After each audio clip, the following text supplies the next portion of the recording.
¿Va a haber cambios en Brasil o no? Vaya a saber.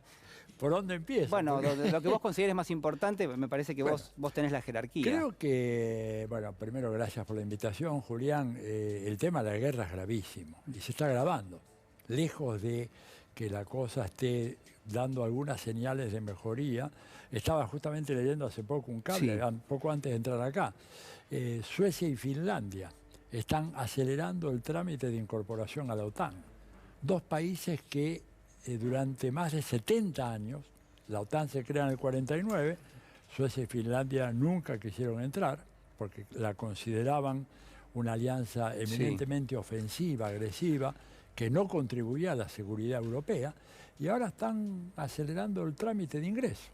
Con lo cual se le echa más gasolina a las llamas, para usar esta expresión, ¿verdad? Se le echa combustible, nafta al incendio que hay en este momento en Europa, y se corre el riesgo de que, como dice Chomsky, ¿no es cierto?, por un accidente, no por voluntad, pero por un accidente alguien toque los botones incorrectos y eso termina en una guerra a todo dar, ¿no es cierto?, entre Rusia y Europa y Estados Unidos. Atilio, vos estás hablando de una especie de provocación, digamos, ¿cuál es la mirada que tenés de los movimientos de la OTAN? Porque hay quienes señalan a Rusia, ¿no?, como que ha generado el conflicto. Yo durante un tiempo, cuando empezó la guerra, dije, bueno, acá hay claramente, por razones que podemos discutir, pero Rusia inicia una agresión en contra de Ucrania. Hasta que llegó a mis manos el documento de la fundación, de la corporación RAND, ¿no es cierto?, que tiene por título Sobre extender y desequilibrar a Rusia. Esto es de febrero del 2019, en donde ellos plantean toda la hoja de ruta de este conflicto. Yo no lo podía creer. ¿Quiénes son los que lo plantean? La corporación RAND es un tanque de pensamiento especializado en Estados Unidos en asuntos militares. Es un tanque de pensamiento que tiene realmente una enorme cantidad. Cuando digo enorme cantidad de investigadores, se calcula, porque siempre las cifras son algunos que están en las sombras, pero dicen, algunos bien informados, son 1.400 en total. Tiene un núcleo central en Santa Mónica, en California, pero están dispersos en las diferentes universidades del país. Y esta gente sacó un informe en el 2019, febrero, en donde prácticamente enumeraban todas las medidas que habían que hacer para qué cosa. Provocar que Rusia se expandiera, ¿no es cierto?, se involucrara en un esfuerzo de guerra que la debilitara, la desequilibrara y finalmente provocara su derrumbe. Vos decís, pero esto es teoría conspirativa. Mirá, acá está el informe, está, te lo puedo dejar, está cuando se busca, lamentablemente no está en castellano, está en inglés, pero es impresionante cuando uno mira las medidas que ellos proponen. Por ejemplo, decir, bueno, darle armas letales a Ucrania, favorecer a los rebeldes sirios, promover la liberalización en Bielorrusia, vender gas norteamericano a Europa y bloquear el acceso de Rusia a los mercados europeos. Bueno, mucho de lo que está pasando, Lo que está pasando. Entonces, ahora, ¿cuál es la base de todo esto? ¿Esto es nuevo? Julián, no. Hubo un personaje muy importante en la época de Bush padre, seguramente lo habrás oído nombrar, que era el tal Paul Wolfowitz. Paul Wolfowitz era el número 2 del Pentágono. El tipo era lo que se llama un halcón en la política de los Estados Unidos, y cuando implosiona la Unión Soviética, él elabora un informe secreto que, sin embargo, se filtró y apareció en el New York Times. El informe es de comienzos del 93, o sea, prácticamente un año después de desaparecida la Unión Soviética, en donde el hombre dice lo siguiente: no importa que haya caído el comunismo, no importa que ahora no exista la Unión Soviética como tal, Rusia sigue siendo un país enormemente poderoso y por lo tanto un obstáculo a cualquier plan que quiera desarrollar Estados Unidos en la arena mundial. Y por lo tanto, lo que hay que hacer es ver de qué manera debilitamos y sacamos del juego a Rusia. El proyecto concreto contemplaba la partición de Rusia como se hizo en la ex Yugoslavia. Recuerda que de la ex Yugoslavia aparecieron 7 países pequeños: Serbia, Montenegro, Macedonia del Norte, Eslovenia, etcétera, ninguno de los cuales tiene la menor gravitación. antes Yugoslavia tenía una cierta presencia en la zona de los Balcanes, en la zona del Mediterráneo Oriental, hoy en día ha desaparecido. El plan para Rusia es lo mismo. Entonces yo creo que Rusia y Putin reaccionaron primero ante este informe, segundo ante el hecho de que objetivamente la OTAN fue acumulando más y más fuerza. Acá en el esquema este se dice hay que intensificar los ejercicios militares en la frontera con Rusia, o sea, claramente un plan de provocación. Y no le dejaron a Putin más alternativa que ocupar territorialmente Ucrania mediante esta operación, llamarla invasión o lo que quiera, porque ante esto Putin te dice cómo reaccionaría Estados Unidos si en la frontera de México o en la frontera de Canadá hubiera 8 o 10 o 15 bases rusas o chinas apuntando hacia Chicago, San Francisco, Los Ángeles. No hubiera aceptado jamás. Y fíjate que algunos autores americanos muy serios. Sí, Chomsky, ¿no? Por ejemplo, lo dijo en su momento. Lo dice uno que está en las antípodas de Chomsky, que es un conservador, pero es un tipo muy realista, que no vende humo como la gran mayoría. Dice, esto es absolutamente inaceptable. Putin, y dice más, cualquiera que venga en lugar de Putin, no puede aceptar que la OTAN va a reaccionar, Ucrania, ¿no? Claro. Así que bueno. Obviamente, digo, uno puede quedarse dentro de esa dinámica. Yo prefiero a ver si podemos hacer una evaluación de cuáles son las consecuencias de la guerra, ¿no? Porque, digo, hay una especie de reordenamiento a nivel mundial y de la Argentina, regional también, a partir de las consecuencias que trae la guerra. Consecuencias muy fuertes. Mira, consecuencia económica, por empezar, estamos teniendo por primera vez un torrente de inflación mundial. Estados Unidos está en el 7.8%. Que es una cifra escandalosa para ellos. El aumento de los precios es realmente impresionante. Va a ser muy duro para países que tengan que importar petróleo y gas. ¿No es cierto? La Argentina está en una situación, para variar, siempre medio ambivalente. Van a aumentar los precios de los alimentos. Va a haber menores cosechas, porque resulta que Rusia es uno de los más grandes, si no el más grande, productor de agroquímicos, que tiene mucho que ver con la productividad de la agricultura. Y lo que yo creo que también puede ocurrir es que lo que hoy llamamos la economía mundial puede, Julián, partirse en dos. Puede quedar una economía de Occidente. Cuando digo Occidente, digo Estados Unidos, Europa y Japón. Corea del Sur está ahí todavía a mitad de agua. Y el núcleo más importante y dinámico de la economía mundial, que hoy se encuentra en Asia, formaría un sistema completamente diferente al cual Rusia está sólidamente incorporado. Y esto, por ejemplo, se ve en la tentativa desesperada de Estados Unidos de avanzar con las sanciones económicas y financieras que están acá en el plan.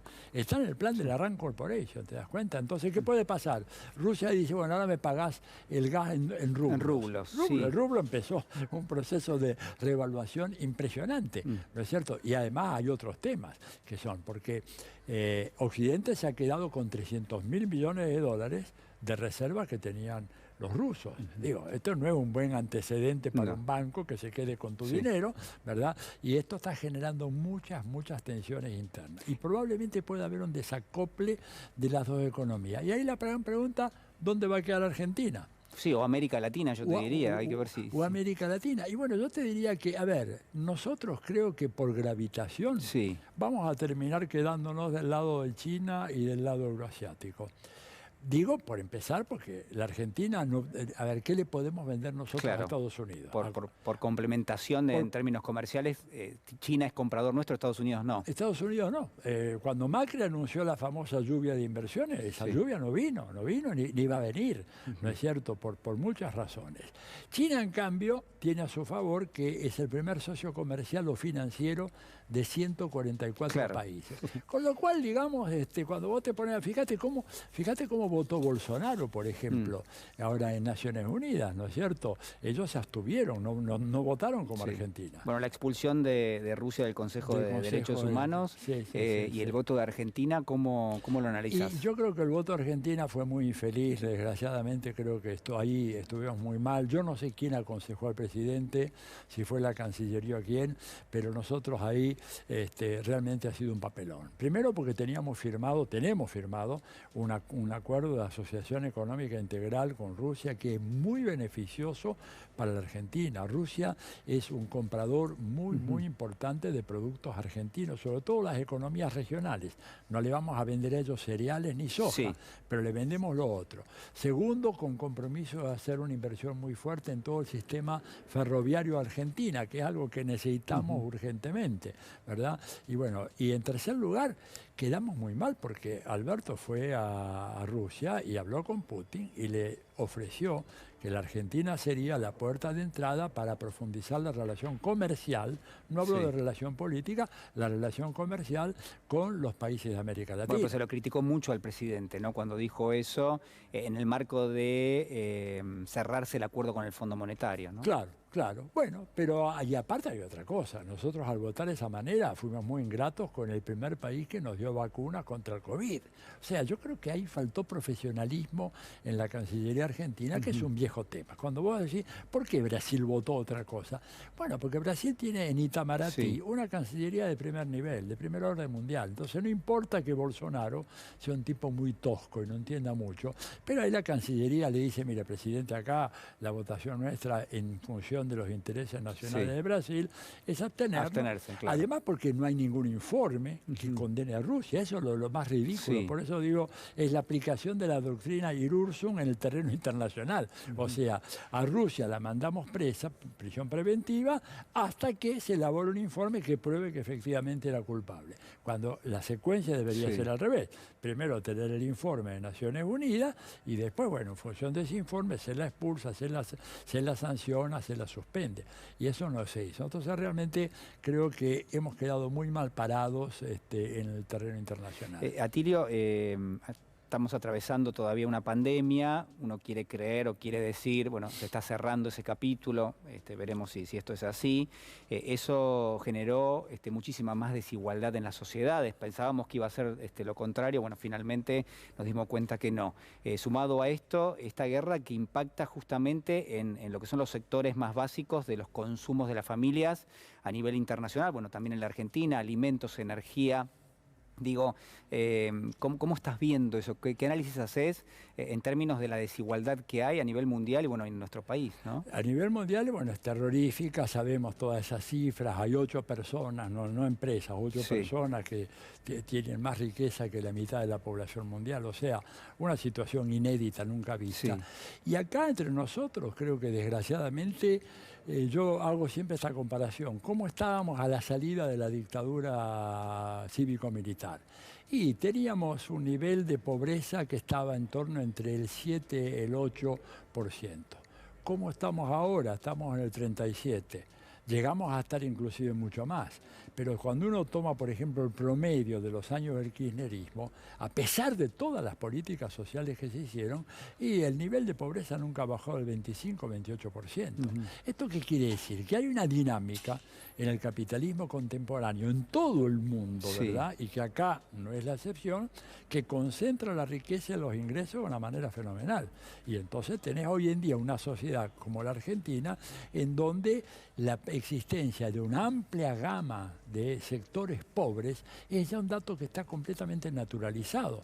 Cuando esto, al inicio de la transición democrática, ¿verdad? En el año 83, 84, no era así, ¿verdad? Cuando uno recuerda el programa inicial que tuvo el gobierno de Alfonsín, el famoso PAN, claro, el Plan Alimentario Nacional, era muy poca gente, digo, no sé, 200, 300 mil personas. Sí, se repartía la caja PAN. Que se repartía la caja PAN. Hoy estamos hablando de más de 2 millones de personas o más, probablemente, que están recibiendo diversos tipos de ayuda, más todo otro abanico de programas que abarcan una gran parte de la población pobre, que en un contexto de crecimiento económico, porque eso hay que decirlo, la economía está creciendo, pero los salarios no están acompañando, ¿verdad?, a ese crecimiento. Y por lo tanto tenés una pobreza endémica en un país que nunca tuvo pobreza endémica. Siempre acá la pobreza fue algo relativamente transitorio. En general la gente llegaba, ¿no es cierto?, desde las capas populares a través del sistema